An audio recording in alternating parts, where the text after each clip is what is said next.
स्वागत है आप सबका अपने YouTube चैनल झारखंड शिक्षा में। तो इस वीडियो में हम लोग क्लास 9 का विज्ञान यानी साइंस का मॉडल पेपर का सॉल्यूशन देखेंगे। पूरे 40 क्वेश्चन का सॉल्यूशन कराया जाएगा और सभी क्वेश्चन का सटीक उत्तर यहाँ बताया जाएगा, इसलिए वीडियो को अंत तक देखें, वीडियो को पूरा देखें और वीडियो को दोस्तों में जरूर शेयर करें। अगर आप हमारे चैनल में नए चैनल को जरूर सब्सक्राइब करके बेल बटन को दबा दीजिएगा। चलिए हम लोग वीडियो को स्टार्ट करते हैं। सबसे पहला सवाल देखेंगे कि निम्न में से किन राशियों का एसआई मात्रक समान होगा। ठीक है, तो चाल, वेग, त्वरण, विस्थापन, बल और संवेग। तो देखिए चाल और वेग का क्या होता है, सेम होता है, यानी एक बराबर एसआई मात्रक होता है। क्या होता है, मीटर पर सेकेंड। ठीक है, क्या होगा, मीटर पर सेकेंड। अब आपका है यहाँ पर निश्चित दिशा में वस्तु द्वारा तय की गई दूरी। ठीक है, निश्चित दिशा में वस्तु द्वारा तय की गई दूरी को क्या बोलते हैं हम लोग। तो देखिए निश्चित दिशा, जैसे देखिए ये है, चले हम लोग चले यहाँ आए और यहाँ फिर डायरेक्शन आपका निश्चित दिशा तो नहीं हुआ, दिशा आपका बदल गया। निश्चित दिशा क्या होगा, ये होगा आपका निश्चित दिशा। तो इसको हम लोग बोलते हैं विस्थापन, यानी ऑप्शन नंबर सी आपका सही हो जाएगा। ठीक है, चलिए नेक्स्ट है आपका वेग का एसआई मात्रक क्या होगा। तो वेग का एसआई मात्रक अभी हमने बताया मीटर पर सेकेंड, यानी ऑप्शन नंबर डी आपका सही हो जाएगा। ठीक है, आगे है स्वचालित वाहनों में एक यंत्र लगा होता है जो उनके द्वारा तय की गई दूरी को प्रदर्शित करता है। इस यंत्र को क्या कहते हैं। तो इस यंत्र को हम लोग क्या ऑडोमीटर बोलते हैं, या स्पीडोमीटर, या थर्मामीटर। थर्मामीटर तो सभी को पता है कि तापमान नापते हैं। ऑडोमीटर या स्पीडोमीटर में आपको कन्फ्यूजन हो सकता है, तो याद रखिए तय की गई दूरी को अगर पता करना है, दूरी को पता करना है तो आपका ऑडोमीटर हो जाएगा। जब स्पीड बोलेगा तो क्या हो जाएगा, स्पीडोमीटर, याद रहेगा। ठीक है, चलिए पांचवा नंबर है यदि पिंड का द्रव्यमान दोगुना कर दिया जाए, पिंड का द्रव्यमान दोगुना कर दिया जाए और उसका वेग आधा हो जाए तो पिंड की रैखिक संवेग क्या होगी। रैखिक संवेग का फॉर्मूला क्या होता है, मास इंटू वेलोसिटी, यानी कि वेग यानी द्रव्यमान इंटू वेग। अगर इसको क्या बोला है कि दुगना कर देंगे और इसको क्या बोलेगा कि आधा कर देंगे, तो ये 2 और 2 कट गया, देखिए रह गया ना सेम, यानी वही रहेगा, यानी ऑप्शन नंबर बी आपका सही है। अगला सवाल में चलेंगे, यदि दो वस्तु ए और बी के द्रव्यमान क्रमशः 6 kg तथा 34 kg है तो किसका जड़त्व ज़्यादा होगा, किसका कम होगा, ये पूछा है। तो जिसका द्रव्यमान ज़्यादा होगा उसी का जड़त्व भी क्या होता है, ज़्यादा होता है। तो द्रव्यमान यहाँ किसका ज़्यादा है, तो बी का है, तो बी का जड़त्व ए के जड़त्व से अधिक है, यानी ऑप्शन नंबर बी। आगे है न्यूटन गति के किस नियम को जड़त्व का नियम भी कहा जाता है। तो किस नियम को जड़त्व का नियम कहा जाता है, तो न्यूटन का गति का प्रथम नियम को हम लोग क्या कहते हैं, जड़त्व का नियम कहते हैं। ठीक है, आगे है रॉकेट किसके सिद्धांत पर कार्य करता है। तो ऊर्जा का संरक्षण, द्रव्यमान का संरक्षण या संवेग का संरक्षण। तो ये आपका संवेग का संरक्षण पे आप काम करता है। जैसे रॉकेट क्या है, रॉकेट जा रहा है तो नीचे से उसका क्या होता है, फ्यूल निकलता है, यानी मास घट रहा है, और जैसे ही इसमें से जो निकलता है आपका मास निकलता है, तो उसे ही इसका क्या होता है, स्पीड बढ़ जाता है। तो ये संवेग का संरक्षण को दर्शाता है। ठीक है, चलिए नेक्स्ट है आपका 60 kg द्रव्यमान का भार चंद्रमा पर कितना होगा। सबसे पहले तो हम लोग भार निकालने के लिए 60 इंटू जी कर देंगे, 10 हो जाएगा, तो 600। और द्रव्यमान जब चांद पे जाएंगे तो इसी को 100 से हम लोग क्या करते हैं, भाग दे देते हैं। ठीक है, सॉरी 100 से नहीं, आप कैंसिल कर दीजिएगा, यहाँ पे 100 से नहीं, कितना से करेंगे, 6 से, क्योंकि द्रव्यमान बटा 6 हो जाता है। तो 6 इंटू 10 यानी 100 न्यूटन, यानी ऑप्शन नंबर सी आपका सही हो जाएगा। आगे है यदि दो वस्तुओं के बीच की दूरी को आधा कर दिया जाए तो उनके बीच का गुरुत्वाकर्षण बल किस प्रकार रहेगा। देखिए आपका जब फॉर्मूला याद रख लीजिएगा, m1 m2 और बाई आर स्क्वायर वाला फॉर्मूला। अब देखिए यहाँ पे आर स्क्वायर है ना, है, अब यहाँ पे हम क्या लिखेंगे, r/2 का होल स्क्वायर लिखेंगे। तो यहाँ हम क्या हो जाएगा, r²/4 हो जाएगा। अब ये 4 कहाँ चला जाएगा, ऊपर चला जाएगा यहाँ पर, तो यहाँ आ जाएगा तो क्या हो जाएगा, 4 गुना बढ़ जाएगा, यानी ऑप्शन नंबर ए आपका सही हो जाएगा। अब हम लोग आगे चलेंगे, 11 में यदि ध्वनि किस माध्यम से गमन करती, तो ध्वनि जो है वो सभी माध्यम से गमन करती है, यानी उपरोक्त सभी। वायु में ध्वनि तरंगे निम्न में से किसका उदाहरण है, तो अनुदैर्घ्य तरंग का उदाहरण है। ठीक है, याद रखिएगा किसका, अनुदैर्घ्य तरंग। अनुदैर्घ्य तरंग कैसा होता है, एक जगह आपका ऐसा आपका कंप्रेशन जोन बनेगा, फिर रेयर फ्रिक्शन बनेगा। ठीक है, याद रखिएगा। चलिए नेक्स्ट है आपका मानव श्रवण की श्वास प्रास की ऊपरी आवृत्ति सीमा। ऊपरी बोला है तो याद रखिए 20 से कहाँ तक जाते हैं हम लोग, 20 किलो तक जाते हैं। हर्ट्ज तो आप लोग को पता ही है, तो 20 किलो हर्ट्ज तक हम लोग जाते हैं। अब 20 किलो हर्ट्ज कहाँ दिख रहा है आपको, देखिए ऑप्शन नंबर ए में आपको दिख रहा होगा। ठीक है, नेक्स्ट है दो विभिन्न पदार्थों के कणों को स्वतः मिलना क्या कहलाता है, तो क्या कहलाता है, विसरण कहलाता है। क्या कहलाता है, विसरण कहलाता है। याद हो जाएगा आप लोग को, बहुत ही आसान है, ज़्यादा टेंशन नहीं लेने का जरूरत है।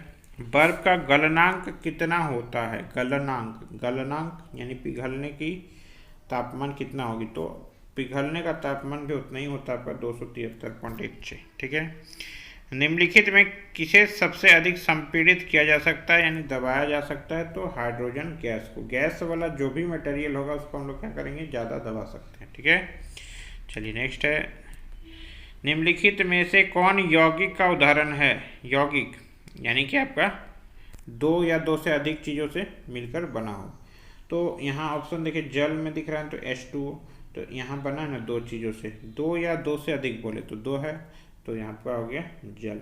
बाकी लोहा है, पित्तल है, तांबा, यानी ये जो आपका क्या रहेगा, ये सब हम लोग किसको बोलते हैं, एलॉय बोलते हैं। ठीक है, बाकी आपका जल हो जाएगा उत्तर।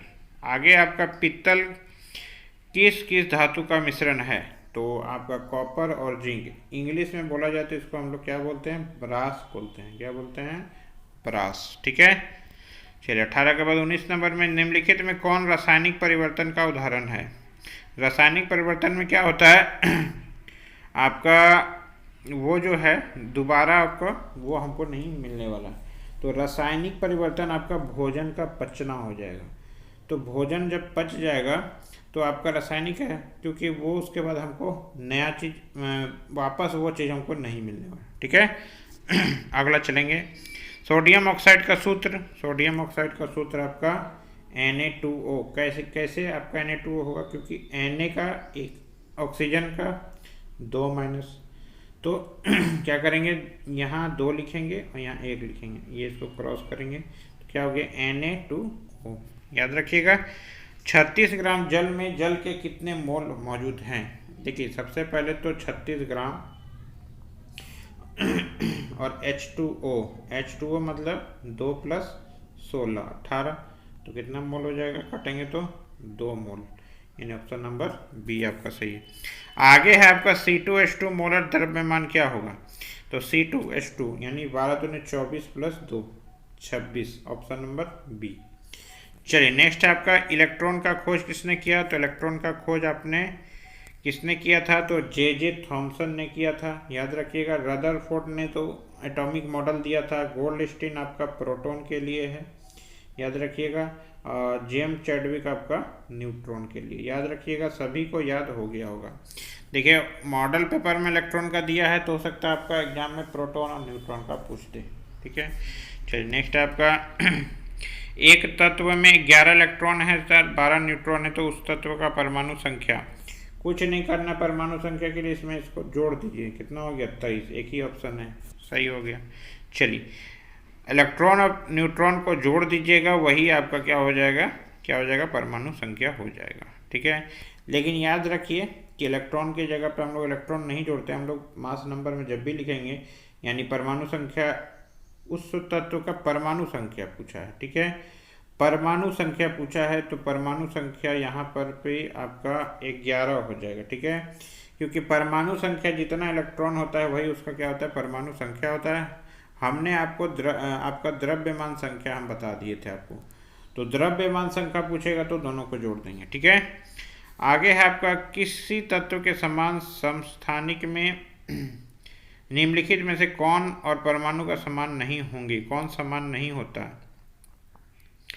कौन समान नहीं होंगे, तो कौन सा समान नहीं होगा, इलेक्ट्रॉन और प्रोटॉन आपका दोनों समान नहीं होता है, उसमें समान क्या होता है आपका, न्यूट्रॉन समान होता है। ठीक है, याद रखिएगा, यानी ऑप्शन नंबर डी आपका सही हो जाएगा। 26 में आपका कोशिका जीव का उदाहरण, तो कोशिका जीव का उदाहरण आपको देना है।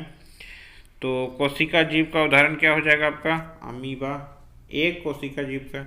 लाइजोसोम कहाँ बनता है, तो गोल्गी उपकरण में बनता है। ठीक है, ऑप्शन नंबर सी आपका सही हो जाएगा इधर से। आगे है आपका कोशिका झिल्ली के आर पार पदार्थों का आना जाना जिस प्रकार के द्वारा होता है, जिस प्रक्रिया के द्वारा होता है, उसको हम लोग क्या कहते हैं, तो उसको हम लोग क्या कहते हैं, याद रखिएगा, उसको हम लोग परासरण कहते हैं। क्या कहते हैं, परासरण कहते हैं।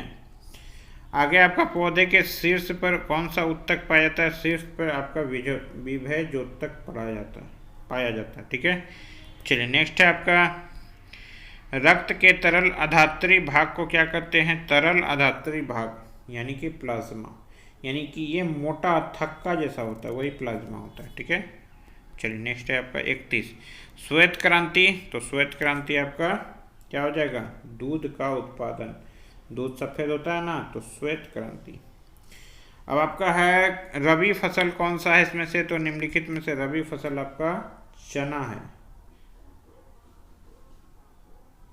रबी फसल का उदाहरण है, तो रबी फसल आपका कौन सा है, तो रबी फसल आपका चना है। ठीक है, धान आपका कब होता है, धान आपका ये खरीफ फसल है, ये भी खरीफ फसल है, ये भी खरीफ फसल है, तो चना क्या हो जाएगा आपका रबी फसल में आ जाएगा।